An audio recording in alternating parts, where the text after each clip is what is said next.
Well, good morning and welcome back to the Broadcast Retirement Network. I'm Jeff Snyder, and this is BRN AM for Monday, May 18th, 2020.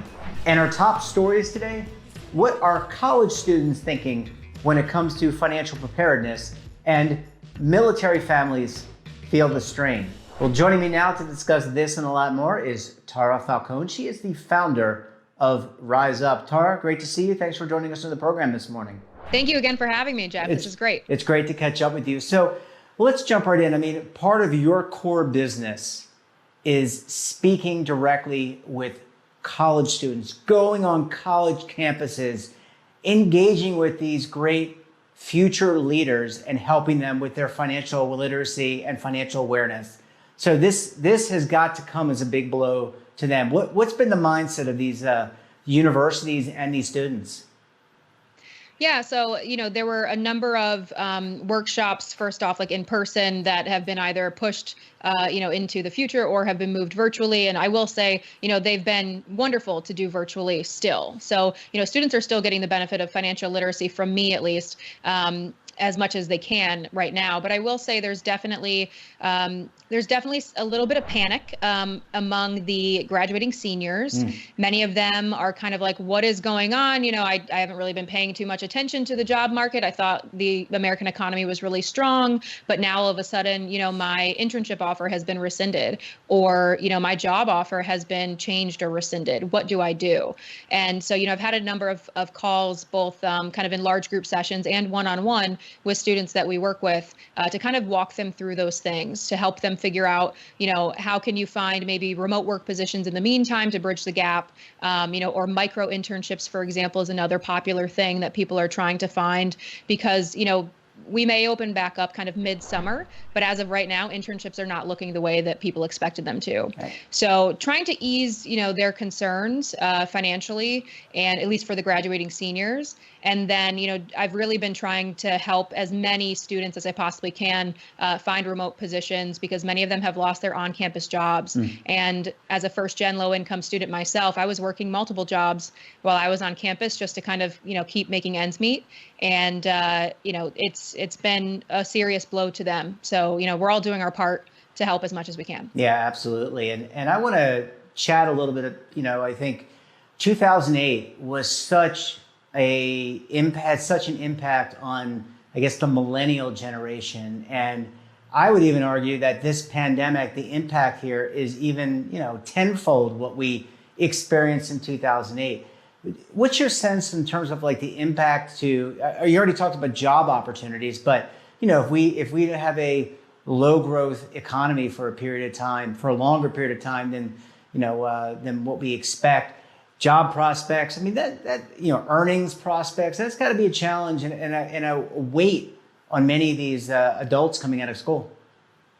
Yeah, absolutely. I mean, there's a term that we've been kind of throwing around, at least in like the Yale University sphere, my alma mater, and it's called job scarring. And it's essentially, what happens to someone's, not just immediate financial health, right? Because obviously that's put at risk and in jeopardy, but, what happens to them going forward if they're not able to get a competitive junior internship, right? What does that mean for them if they're graduating next year, even if the economy is a bit stronger than where we're at today? If they lose their first job prospect that they have as they're a graduating senior right now, what does that mean for them down the line, both from an opportunities perspective and from an income perspective? So, that's something we're very sensitive to. We at Yale, at least, have been connecting current graduating students with alumni that graduated in 08, 09, and 10 to try to, help spread that wisdom from the alumni community to graduating seniors, saying, hey, I was in your shoes about 10 years ago. This is what happened to me. Here's how I navigated it. Things that I did that were successful. And here are some things that I would have done differently, to put myself in a better position today. Yeah. But it's definitely something that we're very concerned about. And I think the smaller the skip that we can help these students have, the better off they'll be in the long run, which is why, again, we're trying to connect them with, remote opportunities or micro internships. Yeah. And I would just urge the audience, if you know, we'll of course have linked to Tara's webpage, but if you know of opportunities, you can certainly reach out to Tara and you can get them in touch with the right people. I mean, it is about networking. Last question for this segment. I mean, one of the big challenges going, and you and I have talked about this on the podcast in previous episodes, but we've talked about student loans. And now we did have from the CARES Act a bit of a reprieve, for at least for those that have federal student loans. There's already angst that you're not going to get a job. You're not going to be at the same earnings potential. You're not going to be a good place. Is there angst from what you can tell for students that may have, kids relative to me, that students that may have these loans that are concerned?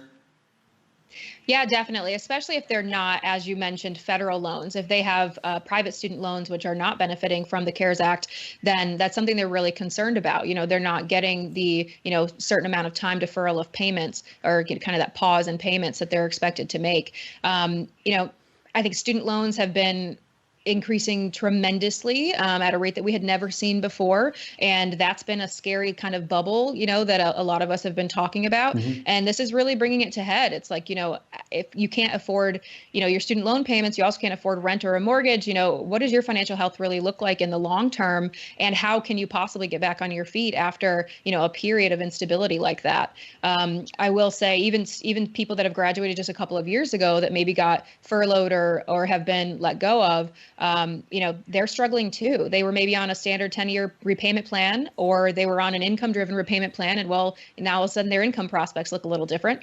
So there's tremendous panic, I think, among many people who have student loans, and, helping them as much as we can, try to understand their payment options and what they can do going forward is really what we're doing right now, every day. Yeah. And I would say that it's not just younger generations. There are people that are my age that may have student loans, that may have gone back to graduate school, or maybe went to school a little bit later. So this is a generational impact. Or there are families that maybe have co-signed some of these loans. So I think it has a really a potential for significant impact. Just last question for this segment: what about the mindset? I mean, obviously we're into this pandemic, but the mindset going in before all this, right? What was the reaction in terms of your interaction with students before we all were now fighting for our lives, basically, and putting food on the table and supporting our families and doing the things we needed to do right now? What was the mindset of some of the students? Yes, I would say students were very optimistic and positive about their job outlooks and what their life was going to look like in the real world. As soon as they graduated this year, for example, I think I had kind of a bit more of like an interest in investing maybe than you would normally have, and especially in a downturn when, people think, oh, the market's great. They've experienced these like 10 years of a bull market and stability. And, there's no risk in me putting my money into the market now, and having to I've always kind of tempered those expectations with like, well, bull markets don't last forever.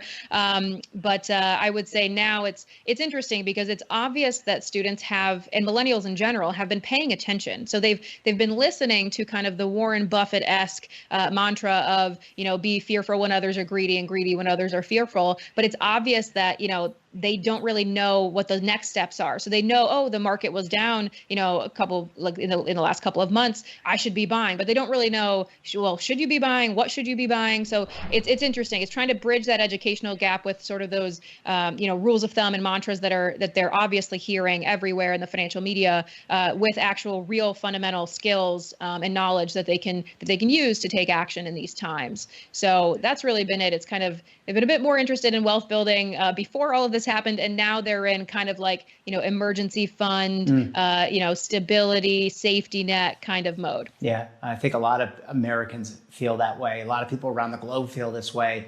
A lot of trepidation. I know sometimes when I get up, I get nervous. We're going to go to a quick break, and when we come back, we're going to talk about military families. They're on the front lines, not only fighting for America, but also on this pandemic as well. You're going to want to stay tuned right here on BRN AM.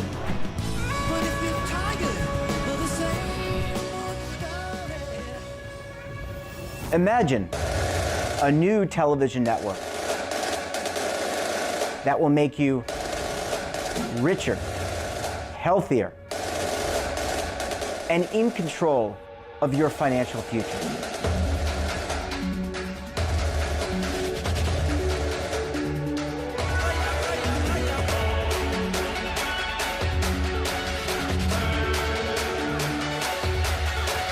This network is for the policewoman in Nashville, Tennessee, the baker in Dubuque, Iowa, the teacher in Lexington, Kentucky.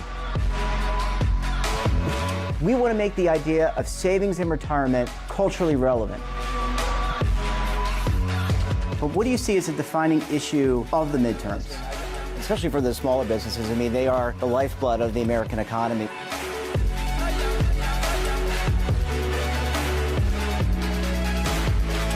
Featuring exclusive interviews, current affairs, and docuseries.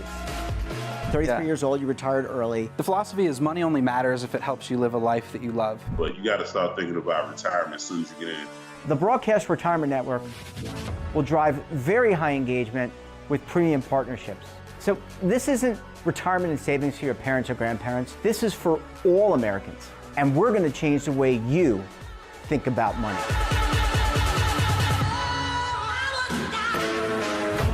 Welcome to the next frontier of retirement and savings. This is BRN, the Broadcast Retirement Network. The windows on our homes, they protect us and the ones we love, but they do much more. At Renewal by Andersen, making your home more comfortable is at the center of every window we make. It's why we custom build our windows in America and install them in as little as 1 day. It's why we build our frames with exclusive FIBREX composite material that's 2 times stronger than vinyl. It's why our glass helps keep your home warmer in winter, cooler in summer, and quieter all year long. It's why we stand behind every window with a 20-year limited warranty. Why not help lower your energy costs while giving your home and family the best? Call 1-800-835-6525 to schedule a free in-home consultation. Buy one, get one at 40% off with this special offer. Plus, get special financing with no money down, no monthly payments, and no interest for 1 full year. Renewal by Andersen, the better way to a better window. Call 1-800-835-6525 now. Welcome back. We're talking to Tara Falcone. She is the founder of Rise Up. Tara, thanks so much for sticking around with us this morning. Of course, Jeff. I'm very happy to be here. It's great to have you. And I want to shift gears. We talked about these great future leaders, these great college students, obviously challenged like so many of us are. But you also are married to a service member. You're based in, I think, Rhode Island. Your husband is a part of the Navy. And I have to think that with so many of our armed forces on the front lines protecting America, but also involved in some way, shape, or form with this pandemic, this is a really difficult time for them and their families. Yeah, it is. There are a number of service members who have been, tremendously impacted by this pandemic. I will say I feel rather lucky in that we, prior to this had kind of gotten into a stable place. My husband's kind of in school and training right now. And so we weren't necessarily scheduled to be moving or, returning from overseas or something like that. Mm-hmm. Unfortunately, there have been, we've heard stories of, families whose, maybe mother actually is the service member and she's here for training, but, her newborn and her husband are left back where, she initially came from because they have a stop order. So they're not allowed to PCS or move stations.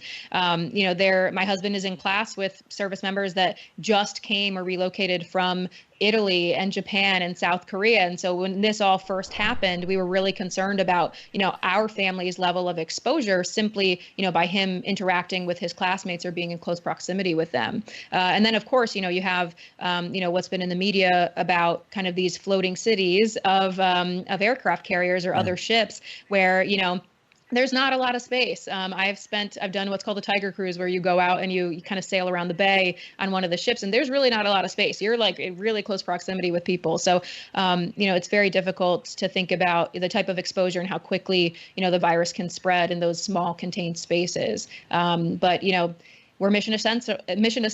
They are mission essential. So they're still going about their job and their work as they normally would. Absolutely. And it's already taxing on the family members and spouses, et cetera. And I know you, prior to this all happening, you have a lot of interaction with your peers in terms of spouses and whatnot. I mean, how has that? I mean, there always has been a military community, people trying to help each other. I mean, you get settled. How has that evolved and changed over the last 8-9 weeks? I think we're in week 9 now. Yeah, I've seen especially the military spouse community really step up for each other, which they generally do, but in ways that are even more impactful than normal. And so, in some cases, they may have had, some people who, or some spouses who normally wouldn't be home, they would be working, but they have either been let go or they're working remotely from home now. And then their children aren't in school anymore, and so they're not used to, balancing that work from home life and kind of parenting and homeschooling.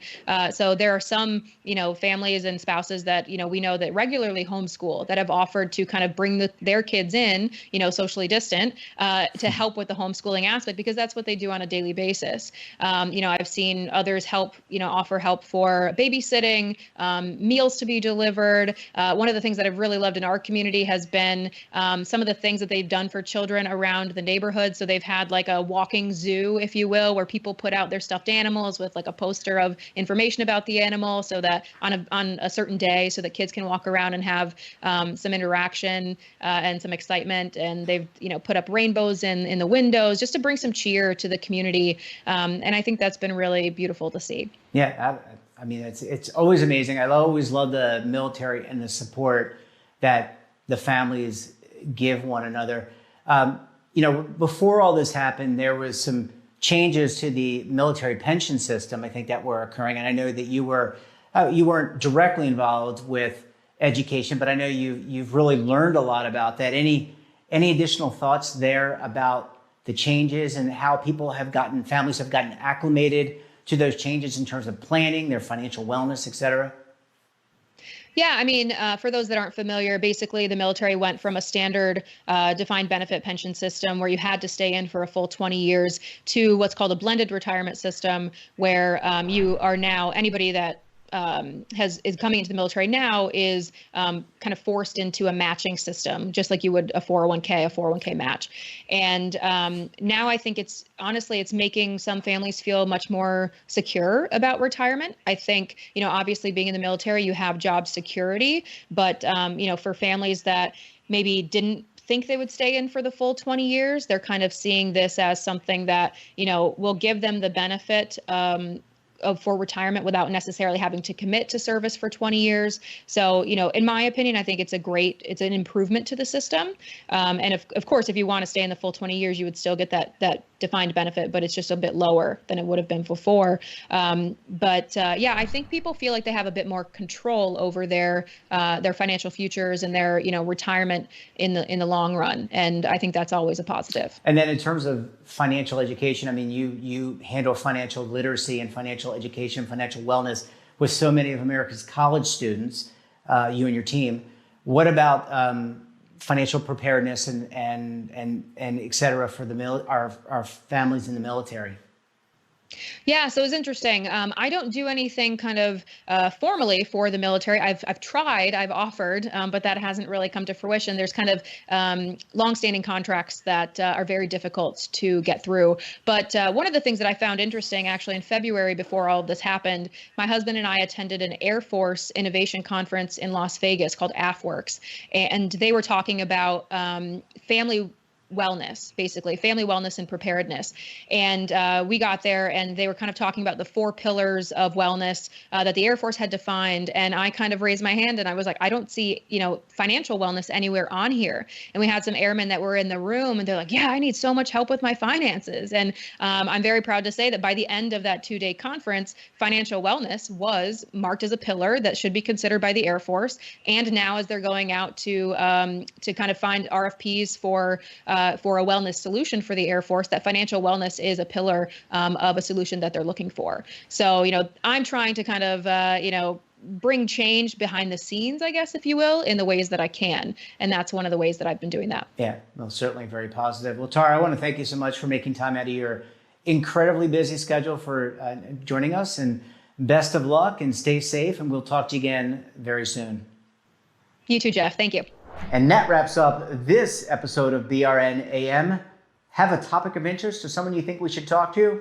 Drop us a line. And don't forget, for all the news in retirement, markets, technology, personal finance, and more, check out today's edition of The Morning Pulse.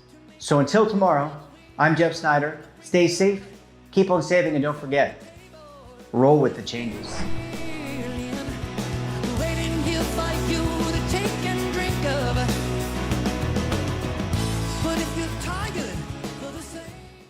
Attention! The Centers for Medicare and Medicaid Services has officially authorized new benefits that Medicare Advantage plans may include. To get the benefits you deserve, you can call the Medicare Coverage Helpline. Hi, I'm Joe Namath. If you're on Medicare, this is important information. I called the Medicare Coverage Helpline and they instantly looked up my coverage. In this one simple call, they offered to enroll me in a plan that includes rides to medical appointments, private home aides, doctors and nurses' visits by telephone, and even home-delivered meals. The plan also includes dental, vision, hearing, and prescription drug coverage, all at no additional cost. Don't delay. Call to see if the new benefits are available in your area. Call the number on your screen now. It's free. Call 1-800-757-1451. That's 1-800-757-1451.